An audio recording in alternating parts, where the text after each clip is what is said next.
এই তরুণ প্রজন্ম ইতিহাসের সবচেয়ে শক্তিশালী, সবচেয়ে সৃজনশীল তরুণ প্রজন্ম। আমি দেশের তরুণ সমাজের প্রতি আহ্বান জানাই, জলবায়ু সংকট মোকাবেলায় এবং পরিবেশ দূষণ রোধে তোমরা তোমাদের কার্যকর ভূমিকা অবশ্যই নিজের মধ্যে এমন সংকল্প করতে হবে যে আজ থেকে আমি আমার দৈনন্দিন জীবনে কার্বন নিঃসরণ শূন্যতে নিয়ে আসব। আমি এখন প্রতিদিন তার পদক্ষেপে এগিয়ে যাব।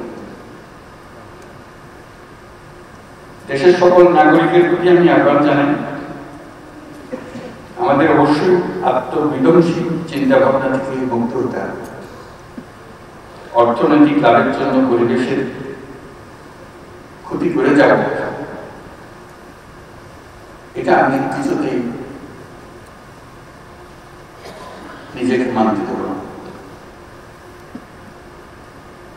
বন্যা, ভূমিকম্প, জলোচ্ছ্বাস এ ধরনের প্রাকৃতিক বিপর্যয়ের সময় আমরা বুঝতে পারি যে প্রকৃতি কত শক্তিধর। আমরা যদি পরিবেশ ও জলবায়ু বিপর্যয়কে বাড়াতে না চাই,